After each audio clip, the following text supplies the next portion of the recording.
sejak kebangkitan ulama bersama pengikut-pengikutnya istiqomah dan setia jaga akidah dan sunnah Rasulullah. Alhamdulillah segala puji baginya ulama bersama pengikut-pengikutnya istiqomah dan setia menjaga agama nusa dan bangsa. Mari kuatkan niat kita, kita bulatkan tekad kita, terus lanjutkan amal kita, mengembangkan hikmah kita. Assalamualaikum warahmatullahi wabarakatuh. Alhamdulillahirabbil alamin wa bihi nasta'inu ala umuri dunya waddin. Wassalatu wassalamu ala asyrafil mursalin sayyidina wa maulana Muhammadin wa ala alihi wa sahbihi ajma'in. Amma ba'd. Para hadirin, Bapak Haji, orang tua, para sesepuh, para ustaz, segenap jamaah Majelis Taklim Al-Hidayah yang dirahmati oleh Allah. Malam hari ini alhamdulillah kita berkumpul untuk sama-sama melanjutkan rutinan kita pengajian malam Sabtu. Betul malam Sabtu ya? Iya, karena ngantuk berarti. Kalau diem aja berarti ngantuk.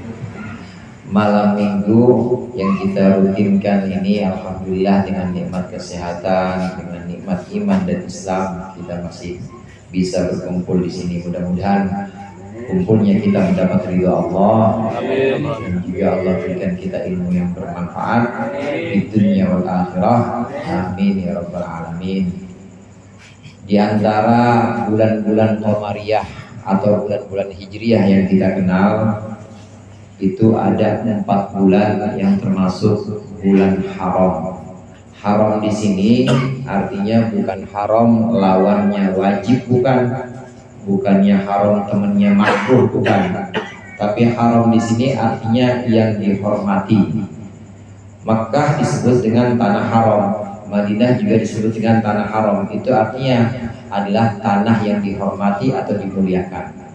Bulan-bulan juga ada bulan-bulan yang disebut dengan arba'atun hurum atau bulan-bulan 4 yang merupakan bulan mulia. Dan ini sudah Allah tetapkan dan dituliskan dalam Al-Quran. Al-Quran menyebutkan 4 bulan mulia. Memang tidak disebutkan dalam Al-Quran bulannya bulan apa saja, tetapi Rasulullah kemudian menjelaskan yang dimaksud dengan arba'atun hurum atau 4 bulan pertama itu adalah 3 bulan rendengan. 1 bulan misah sendiri. Apa saudara? 3 bulan rendengan, 1 bulan pisah sendiri. Yang 1 bulan pisah sendiri bulan Rajab. Ini BTW atau BTW? BTW. Ini ngomong-ngomong pada apal kagak nih bulan Qamariyah nih? Muharram, Safar, Rabiul Awal, Rabiul Akhir, Jumadal Ula, Jumadal Akhirah, Rajab, Sya'ban, Ramadan, Syawal, Dzulqa'dah, Dzulhijjah. 1 bulan haram, bulan mulia yang 1 pisah sendiri. Apa itu Rajab? Dia pisah sendiri. Nah, yang 3 rendengan. Yang 3 rendengan itu adalah Dzulqa'dah, udah lewat kemarin. Kemudian Dzulhijjah, sekarang kita ada di bulan Dzulhijjah. Dan yang ketiga Muharram. Ini adalah 3 bulan mulia atau 3 bulan haram yang tadi saya sebutkan rendengan, Dzulqa'dah, Dzulhijjah dan Muharram. Pada awalnya memang di 3 bulan, di 4 bulan ini orang-orang Arab kala itu, bahkan sebelum masa Rasulullah, itu memang sudah menghormati bulan-bulan ini. Dzulqa'dah itu artinya udah wayaknya kok ada yang udah duduk saudara. Kalau yang sekolah madrasah tahu qu'udan atau julusan itu artinya duduk. Dzulqa'dah biasanya di bulan Dzulqa'dah habis Syawal, orang-orang Arab dulu itu biasanya duduk di rumah. Kenapa duduk di rumah udah nggak ada perang-perangan dah, perang beneran maksudnya, nggak ada perang, udah nggak ada baku senjata, udah berhenti diam-diam di rumah, duduk di rumah. Kenapa duduk di rumah? Untuk mempersiapkan bulan Dzulhijjah, karena Dzulhijjah ini bulan kunjungan ke Baitul Haram atau ke Baitullah, Ka'bah yang kita tahu dibangun oleh Nabi Ibrahim jauh sebelum Nabi Muhammad. Itu memang sudah ada Ka'bah. Ini setiap bulan Dzulhijjah ini ramai dikunjungi orang. Maka di bulan Dzulqa'dah orang-orang Arab ini kemudian duduk di rumah, kemudian meletakkan senjata, buruannya juga semuanya enggak ada yang berburu, duduk-duduk Dzulqa'dah untuk mempersiapkan Dzulhijjah, yaitu bulan haji atau bulan kunjungan. Sebelum Nabi Muhammad, sebelum masa Islam, sudah ramai orang berkunjung Ka'bah pada bulan Dzulhijjah ini. Nah, kemudian bulan mulia berikutnya Muharram. Memang di 3 bulan ini orang-orang Arab jahiliyah ini sangat memuliakan bulan ini dan tidak ada perang. Nggak boleh ada perang, nggak boleh juga ada yang berburu. Pokoknya di bulan-bulan ini letakkan senjatanya. Ini adalah bulan-bulan mulia. Kita hadirin sekarang berada di bulan mulia, yaitu bulan Dzulhijjah. Kemuliaan bulan ini antara lain karena memang disebutkan oleh Al-Quran, dan juga kemuliaan bulan ini antara lain adalah sebab di sini ada pelaksanaan haji dan kurban. Bedanya ibadah-ibadah haji, manasik atau semua amalan-amalan yang dilakukan dalam ibadah haji dengan ibadah-ibadah lain, bedanya itu haji dilaksanakan di tempat tertentu, di tempat istimewa. Beda sama kita ngaji. Ngaji mah bisa di mana aja, di Al-Hidayah. Terus di mana malam Rebo? Malam Rebo di mana bang? Pokoknya di Al-Jihad. Malam Kamis di mana? Malam Kamis di Al-Halaqah. Malam Jumat di Hibzul. Di mana aja ngaji mah? Boleh-boleh aja. Ngaji mau ngaji misalnya pindah ngaji mana? Ngaji di Malaysia boleh. Di mana aja namanya. Sholat juga begitu. Boleh nggak kita sholat di rumah? Boleh. Boleh nggak sholat di masjid? Boleh. Boleh nggak kita sholat di dalam kota? Boleh. Tempatnya di mana aja. Zikir di mana aja juga boleh, asal di tempat-tempat yang memang layak untuk zikir, jangan tempat-tempat kotor. Haji ini menjadi istimewa karena memang ibadahnya hanya di tempat istimewa, di tempat tertentu yang sudah Allah tetapkan, yaitu di Makkah Mukarramah itu. Saudara sekalian rahimahullah, haji itu intinya Arafah. Pelaksanaan haji itu sebenarnya sudah selesai 3 hari atau 4 hari sudah selesai. Mulai dari tanggal 8 itu para jamaah haji sudah mulai ke Arafah, intinya di situ. Karena memang rukun haji itu ihram atau niat, terus kalian ihram, kemudian setelah itu tawaf, kemudian setelah itu Arafah, setelah itu sa'i, nah setelah itu tahallul. Dan itu aja rukunnya haji itu aja udah rukunnya haji. Nah, bagaimana dengan lempar jumroh? Bagaimana dengan mabit di Muzdalifah atau bermalam di Muzdalifah? Bagaimana bermalam di Mina? Itu bukan rukun. Jadi kalau itu ditinggalkan hajinya sah, tapi tetap wajib bayar dam atau bayar denda. Oleh karenanya haji ada yang cuma 20 hari misalnya, karena memang segitu doang pelaksananya. Ada, dan itu tetap 20 hari tetap melaksanakan wajib. Ada fardu atau rukun haji dan ada wajib haji. Kalau rukun haji seperti Arafah, wukuf di Arafah, kemudian tawaf, ini rukun. Kalau satu ditinggalkan nggak sah hajinya. Tahun depan harus ulang lagi. Antrinya 40 tahun sekarang. Antrinya tahun depan ya, kalau duitnya banyak mah besok bisa berangkat lagi. Amin nggak Pak? Kalau duitnya banyak bisa yang 450 juta bisa langsung berangkat tuh. Pak Rosid 450 juta bisa. Nah itu yang rukun-rukun harus laksana. Kalau tidak terlaksana batal hajinya, harus ulang lagi. Tapi kalau yang wajib haji seperti lempar jumroh, andai dia tidak melempar jumroh, tetap sah hajinya, tapi bayar dam namanya atau bayar denda. Bulan Dzulhijjah ini mulia karena ada ibadah haji diantaranya. Saudara sekalian, ibadah haji ini ibadah di tempat tertentu, di waktu tertentu, waktunya istimewa, tempatnya juga istimewa. Ini perbedaannya dengan ibadah-ibadah lain. Dan orangnya atau yang melaksanakan haji ini langsung datang ke sana. Langsung datang. Kalau kita sholat kan bisa dari sini. Sholat dari sini asal madhab kiblat, tutup aurat, punya wudhu, bersih dari hadas, dari najis, rukun-rukunnya semuanya dijaga, jadi dari sini. Tapi kalau haji nggak bisa ke Pondok Gede, nggak bisa. Kalau haji nggak bisa ke tempat lain, harus ke sana. Masuk langsung ihram, kemudian langsung di situ labbaik Allahumma labbaik labbaik la syarika lak labbaik innal hamda wan ni'mata laka wal mulk la syarika lak. Itu artinya aku datang ya Allah, aku datang. Aku datang, tidak ada sekutu bagimu ya Allah. Sesungguhnya seluruh nikmat, sesungguhnya seluruh kerajaan itu hanya milik Engkau ya Allah. Aku datang. Datang itu saudara kita. Kita datang ke sana. Nggak bisa di tempat lain, harus datang yang namanya haji. Pokoknya harus datang. Dan tidak disebutkan syaratnya. Syarat datangnya itu mau naik pesawat, mau naik kapal laut, mau jalan kaki. Ada orang misalnya nih, misalnya kena tahu puting beliung maksud saya. puting beliung.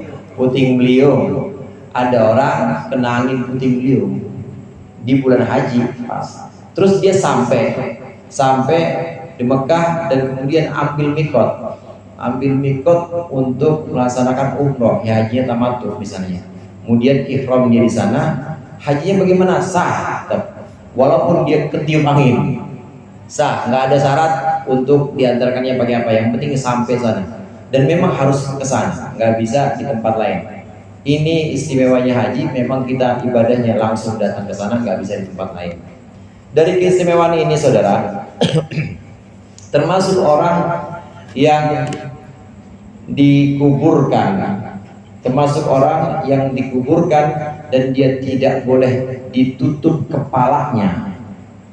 Itu adalah orang yang meninggal ketika dia dalam haji atau dalam keadaan ihram, dalam keadaan dia melaksanakan manasik haji. Manasik maksud sini ibadah-ibadah di sana, bukan manasik latihan, bukan, tapi rangkaian ibadah yang ada di masjid. Orang meninggal seperti beberapa saudara kita yang kemarin ada kabar meninggal di sana, itu ketika dia dikuburkan nggak boleh kepalanya ditutup. Jadi nggak boleh seperti pocong atau seperti bungkus mayit yang biasa, tetap harus terbuka yang laki-laki. Yang perempuan nggak boleh tutupin mukanya, nggak boleh tutupin. Kenapa demikian? Perlakuan ini istimewa dan perlakuan ini berbeda dengan jenazah-jenazah lainnya, karena memang orang yang ihram, orang yang sedang haji, dia sedang melaksanakan ibadah haji, belum tahallul, kemudian meninggal, maka tidak batal ihramnya. Tidak batal ihramnya. Beda dengan wudu, beda dengan sholat, batal udah sholatnya, udah hilang akal, udah.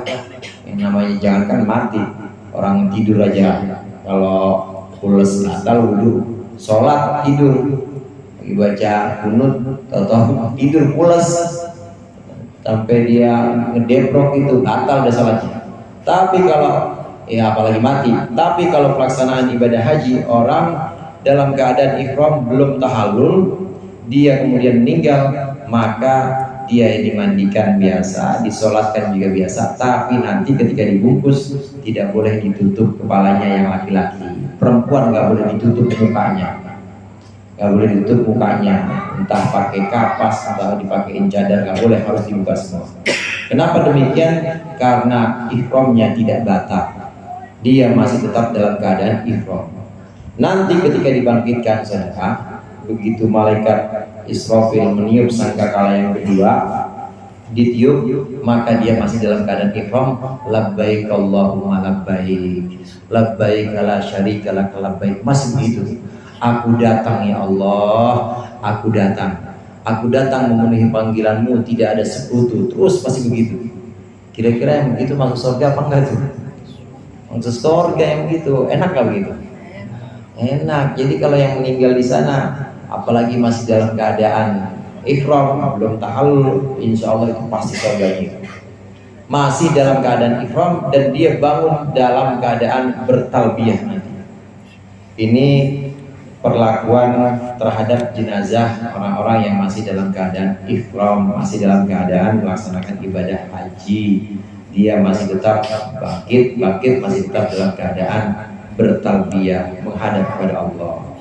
Ini istimewanya pelaksanaan ibadah haji dan juga istimewanya jenazah-jenazah yang tadi meninggalnya belum tahallul atau meninggalnya masih dalam pelaksanaan ibadah haji. Kemudian yang kedua yang ingin saya sampaikan, di bulan Dzulhijjah ini ada juga ibadah yang bisa kita laksanakan dari Pesanggerahan juga bisa, dari Ceger bisa juga, yaitu ibadah kurban namanya. Ibadah menyembelih kurban. Kurban itu ibadah bentuk taqarrub, mendekatkan diri kita kepada Allah. Dari kata qoruba yaqrubu, qarib itu karib. Bapak-bapak mungkin pernah dengar sahabat karib ya. Karib itu qarib, artinya dekat. Sahabat karib, sahabat dekat. Qoruba yaqrubu qurbanan itu artinya dekat. Orang berkurban, orang berkurban ini artinya dia memberikan sesuatu agar mendekatkan dirinya kepada Allah Subhanahu wa Ta'ala dengan kurbannya itu. Dan ini memang pernah diajarkan dan ini pernah diperintahkan oleh Allah kepada manusia pertama, maksudnya pelaksanaan perintah kurban pertama yaitu kepada anaknya Nabi Adam. Anaknya Nabi Adam yang kita kenal ada 4, tapi sebenarnya ada 40 saudara. Nabi Adam itu punya anak 40. 40-40-nya kalau saya ceritain sampai subuh nih. Yang kita kenal itu ada 4, ini yang jodoh ya, ini yang jodoh dan yang kelahirannya ini tidak jauh. Nabi Adam dari 40 anaknya ini semuanya lahir dari, semuanya ada kembarannya kecuali 1 yang lahir cuma keluar 1, nggak ada kembaran. Siapa itu yang 1? Namanya Syith alaihissalam. Ini yang kemudian meneruskan kenabian Nabi Adam, Nabi Syith namanya. Nabi Syith kemudian Nabi Idris punya anak. Dalam riwayat banyak riwayat menyebutkan bahwa Nabi Adam ini memberikan wasiat kepada Syith dan hanya anak-anak tertentu saja yang diberikan wasiat ini. Nabi Adam kepada Nabi Syith kepada anaknya lagi, anaknya kepada anaknya lagi, Nabi Idris pada anaknya, dan terus sampai kepada Nabi Muhammad. Apa wasiat itu? Wasiat itu adalah jagalah cahaya yang ada di dahi, yang ada di jidatku ini, dan tidak akan engkau berikan, tidak akan aku berikan kepada perempuan kecuali perempuan yang memang terhormat dan perempuan mulia. Kemudian pesan ini dipegang oleh Nabi Syith. Nabi Syith juga begitu kepada anaknya, kemudian dinikahkan anaknya dan dipesankannya, jagalah cahaya ini dan aku tidak pernah memberikan cahaya ini kepada orang, kepada perempuan kecuali perempuan yang mulia. Dan terus sampai kepada Nabi Ibrahim. Nabi Ibrahim terus sampai kepada Nabi Ismail. Nabi Ismail terus sampai kepada junjungan kita Nabi Muhammad SAW. Jadi yang menerima cahaya itu apa? Dari dahinya pindah, dari jidatnya pindah, yaitu Hashim. Kemudian punya anak Abdul Muttalib. punya anak Abdullah, punya anak Sayyidina Muhammad sallallahu alaihi wasallam. Ini putranya Nabi Adam yang lahir tidak ada kembarannya, Nabi Syed. Nah, yang lain kembar, saudara. Yang lain kembar. Dari 40 anak itu, yang lain selain Nabi Syed semuanya kembar, dua atau lebih dari 2. Yang kembar pertama ini Qabil sama Iklimah. Cakep-cakep, satu rahim, cakep-cakep keluar. Kemudian yang kedua kelahirannya ada namanya Habil sama Yahuda. Habil sama Yahuda biasa ya, nggak terlalu cakep, biasa. Dulu syariatnya karena memang belum ada orang mau dinikahin, nikah sama siapa? Besan juga nggak ada. Nabi Adam mau cari besan siapa? Orang belum ada. Akhirnya bagaimana? Dengan saudara boleh, dengan saudara kandung boleh, dengan saudara seibu boleh, sebapak boleh, tapi nggak boleh dengan saudara satu kembaran atau satu rahim kelahiran. Oleh karenanya harus disilang. Bagaimana menyilangnya? Habil dinikahkan dengan Iklimah, Qabil dinikahkan dengan Yahuda. Iklimah cakep, Habil biasa aja. Habil ganteng, Qabil ganteng. Qabil ganteng tapi dapatnya Yahuda. Dapatnya Yahuda. Nah, disinilah mulai ada permusuhan. Qabil ini ngiri. Pertama Qabil ngiri. Ngiri kepada keputusan bapaknya karena harus menikahkan. Dia maunya nikahnya sama kembarannya yang lebih cantik, lebih cakep. Disilang seperti ini. Ini permusuhan pertama Qabil kepada Habil. Nah, kemudian setelah itu ada perintah kurban. Ini yang ingin saya sampaikan. Kurban pertama ketika itu Allah memberikan wahyu kepada Nabi Adam agar 2 putranya ini mengorbankan, memberikan kurban atau sarana untuk mendekatkan diri kepada Allah. Watlu alaihim naba abnai Adam idh qarraba qurbanahum fatuqbila min ahadihima wa lam yutaqabbal min al-akhar qala la aqtulannak. Dan bacakanlah kisah 2 anak manusia, 2 anak Adam ketika keduanya memberikan korban. Lalu salah satunya diterima dan yang lainnya tidak diterima. Kemudian yang tidak diterima ini bilang, aku bunuh engkau. Kemudian yang diterima korbannya menjawab, innama yataqabbalallahu minal muttaqin. Allah hanya menerima dari orang-orang yang bertakwa saja. Nabi Muhammad SAW menjelaskan ayat ini. Kemudian para mufassir juga mengutip riwayat dari Rasulullah. Habil mengorbankan hasil ternaknya yang cakep-cakep. Habil ternaknya yang cakep-cakep, yaitu ternak kambing gibas yang paling cakep, paling sehat, paling gemuk, paling gede itu korban. Yang lainnya yang biasa-biasa, apalagi sakit-sakit enggak. Nah, kemudian Qabil mengorbankan hasil taninya. Cuma dipilihin ya, timun yang udah pada bonyok, singkong udah ada busu-busu, yang cakep-cakep disimpan. Taruh semuanya, kata Nabi Adam, taruh semuanya di tanah lapang dan nanti akan ada yang mengambil. Ditaruh kambingnya Qabil, kambingnya Habil, dan juga hasil tani jeleknya si Qabil. Nah, setelah itu ada api, saudara, semacam kilat dari langit, hilang itu kambingnya Habil, hilang. Ini artinya yang terima korbannya Habil.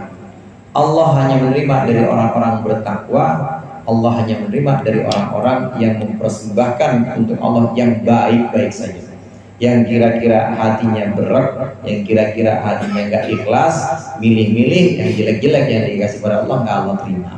Makin marah Qabil. Terjadilah pembunuhan pertama kali. Qabil membunuh Habil, dan kisah seterusnya. Ada burung gagak itu. Nah, ini korban pertama, mendekatkan diri kepada Allah dengan berkorban atau dengan cara mempersembahkan sesuatu yang dia cintai. Habil mengorbankan persembahkan ternaknya yang memang dia cintai yang sangat bagus, sedangkan Qabil justru yang jelek-jelek. Nah kemudian berjalan sejarah, seiring dengan waktu pada masa Nabi Ibrahim dapat mimpi perintah sampai 3 kali untuk menyembelih putranya. Dan ini 3 kali dinyatakan ini mimpi dari Allah. Nabi Ibrahim yakin, maka putranya diajak.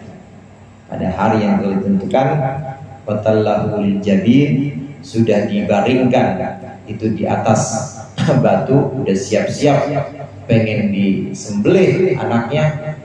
Nah kemudian Allah bilang, ya Ibrahim qad saddaqta ru'ya, wahai Ibrahim, udah benar-benar engkau sudah membuktikan, engkau sudah mewujudkan perintah di mimpimu, udah. Dan sekarang wa fadainahu bidzibhin adzim, dalam Al-Quran sekarang kami ganti dengan domba yang besar. Tahu-tahu Nabi Ismail di belakang Nabi Ibrahim, dan yang dipegang ternyata udah bukan Nabi Ismail, tapi siapa? Apa yang dipegang? Ternyata udah berubah jadi domba. Nabi Ismail ada di belakang Nabi Ibrahim. Domba yang besar, domba yang sehat, domba yang cakep banget. Ini adalah domba yang dulu ditarik ke langit, dombanya Habil, saudara. Dari sinilah kemudian kita kenal syariat kurban, menyembelih kambing atau menyembelih apa kemarin? Sapi, atau menyembelih kerbau atau onta. Tahu waktu udah pernah potong onta belum? Kalau sapi, kerbau, kambing ini sunnahnya dibaringkan. Madep ke kiblat, pakai sisi sebelah kirinya dia. Jadi kalau ini palanya kambing, ini palanya ya, kiblatnya sana madepnya begini. Begini supaya gampang dengan tanduknya. Ya. Nah, kambing, kerbau sama, diusahakan sunnahnya madep kiblat, terus pakai sebelah kirinya itu kambing atau kerbau itu. Tapi kalau onta, sunnahnya diri, saudara. Jangan dibaringin, onta diri aja motongnya. Ya asal siap-siap aja yang jagain, harus depak sama onta. Nah itu korban sembelihan hewan ternak, sembelihan hewan sebagai sarana untuk mendekatkan diri adalah termasuk millah atau termasuk ajaran Nabi Ibrahim. Nabi Ibrahim, fatarokna fil akhirin, dalam Al-Quran disebutkan, dan kami tinggalkan tradisi ini kepada orang-orang di masa akhir, maksudnya umat Muhammad sallallahu alaihi wasallam. Dengan demikian, ajaran atau amalan atau tradisi ibadah yang kita kenal dengan ibadah kurban ini juga mengambil dari tradisi Nabi Ibrahim. Banyak saudara tradisi Nabi Ibrahim, di antaranya sunat atau khitan Nabi Ibrahim juga. Kemudian anting tahu antingnya? Pertama kali perempuan dipasang anting Nabi Ibrahim. Nabi Ibrahim waktu itu punya istri namanya Sarah. Lama gak punya anak, sampai lebih usia 60 tahun gak punya anak. Akhirnya istri Sarah, ya udah saya kasih ini aja dah, saya kasih hadiah atau saya kasih Hajar, namanya perempuan Siti Hajar. Siti Hajar ini hadiahnya Siti Sarah. Jadi istri tua ngasih hadiahnya apa? Hadiahnya bini muda. Ada yang begitu di rumah? Dikasih hadiah bini muda. Kenapa? Karena merasa nggak bisa kasih keturunan. Kasih Siti Hajar. Nah tapi dengan syarat kalau kamu benar-benar mencintai, kalau kamu benar-benar lebih mencintai aku, kata Siti Sarah, maka coba sakiti Hajar, sakiti Hajar. Maka ketika itu Nabi Ibrahim menyakiti Siti Hajar. Bagaimana cara menyakitinya? Menyakitinya adalah dengan ditusuk kupingnya dengan anting, tindik kalau sekarang bilangnya. Itulah pertama kali syariat anting, syariatnya Nabi Ibrahim sampai sekarang. Banyak khitan, kemudian anting, korban yang kita kenal, ini diantara millah atau di antara ajaran-ajaran Nabi Ibrahim. Dan memang Nabi Ibrahim lah yang kemudian Allah kekalkan syariatnya, sebagian ajaran-ajarannya, sehingga dalam sholat kita aja kita disunahkan baca sholawat yang sempurna, sholawat Ibrahim. Allahumma sholli ala sayyidina Muhammad wa ala ali sayyidina Muhammad kama shallaita ala sayyidina Ibrahim wa ala ali sayyidina Ibrahim wa barik ala sayyidina Muhammad wa ala ali sayyidina Muhammad kama barakta ala sayyidina Ibrahim wa ala ali sayyidina Ibrahim fil alamina innaka Hamidum Majid. Itu memang udah Allah tetapkan bahwa Nabi Ibrahim bakal disebut oleh orang-orang hingga akhir zaman. Maksudnya adalah kita umat terakhir ini akan terus menyebut Nabi Ibrahim.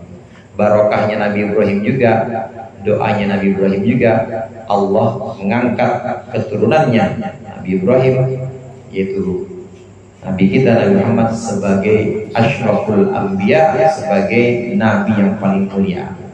Mudah-mudahan bermanfaat dan kita bisa mengambil pelajaran dari syariat Nabi Muhammad dan juga millahnya Nabi Ibrahim. Dikurangi saya maaf, wallahu muwaffiq ila aqwamit thoriq. Assalamualaikum warahmatullahi wabarakatuh.